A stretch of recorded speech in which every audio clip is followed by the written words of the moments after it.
Hi Crew Fret members, we have had a ton of people asking, how do you decorate your signature mask? Each member gets 20 blank masks to start with, and they are wondering, what do I do to make these worthy of revelers to catch?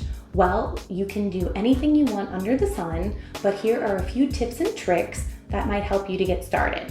So our first recommendation is going to be to have a base coat on your mask. This is what you are going to start with and have picked up at mask pickup. We do offer two varieties. This is our Zorro, and we also have a fleur-de-lis. But for this particular video, we are going to be working with the Zorro mask. So first, we're going to need to get a base coat started. While you can use anything you want, an acrylic paint that brushes on, we really recommend a spray paint. We're using this pretty blue today for our example. Spray paint is easy to work with. We recommend doing it outdoors, obviously, and on grass or a piece of cardboard so you don't stain your concrete or brick or whatever you're working with at your house.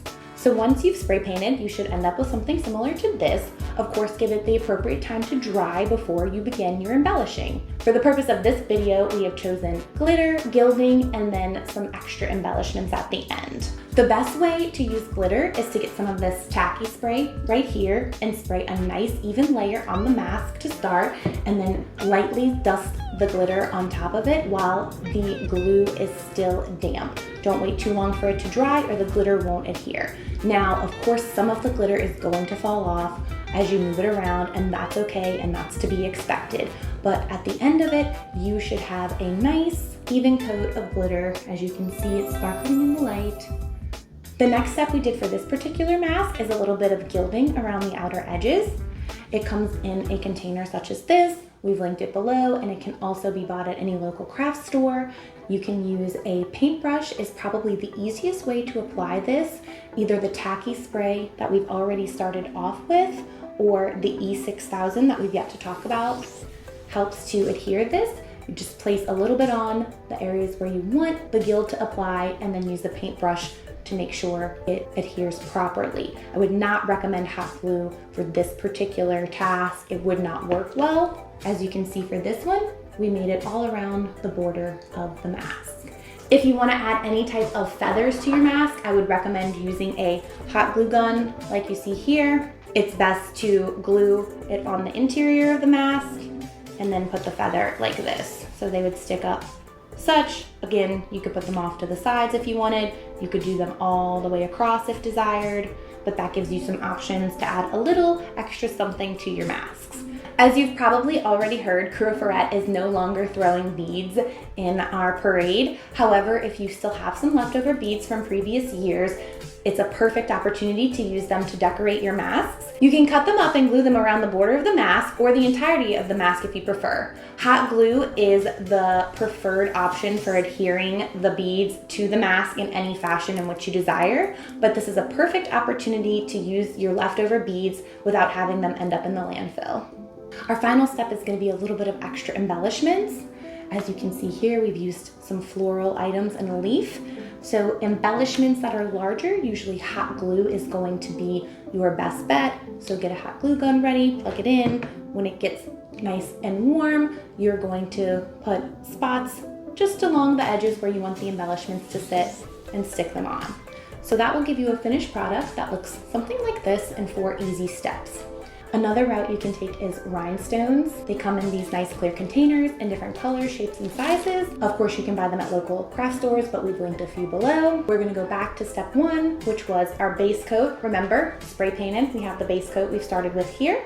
And for rhinestones, you're going to use the E6000 glue. This is the best option to adhere these little guys to your mask. As you can see here in the example, this one was done all the way around the edges and the eyes. The easiest way to adhere these rhinestones to the mask is to use a wax pen. It helps you grab the individual rhinestone, just like this. I don't know if you can see it there, right on the end. And you put a little glue dab on the back of it and put it wherever you want on the mask. Now, I will warn you, this is going to be much more time consuming than the previous one I showed you. However, they are both beautiful and fun, so you can decide whatever works best for you.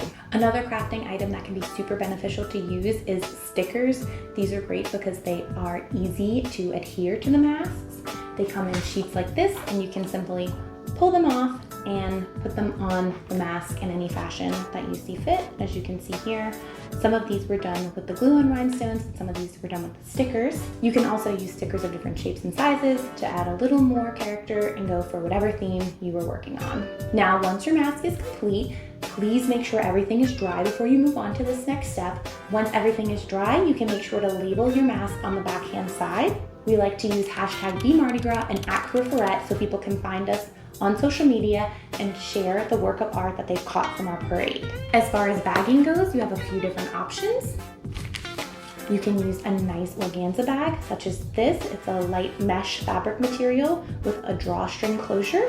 Or you can also use a plastic bag, such as this, very similar to a Ziploc, but it doesn't have any writing on it. If you have a heavily glittered mask, I would recommend the Ziploc because it's going to contain that glitter better, which will be beneficial to both you and whoever catches it, because we all know glitter gets everywhere. If you have a different type of mask, this is a prettier option to package it in. But either way, you'll slip your mask in. I would also recommend putting something else in your bag with the mask, maybe a piece of candy or something similar that will help weigh it down, so when you throw it off the float, especially if you ride on the top deck, it actually makes it into a reveler's hands and not on the street accidentally. As you can see, this would be your final beautiful product that you're throwing out to a person on the street of New Orleans. I'm sure they will appreciate it for many years to come.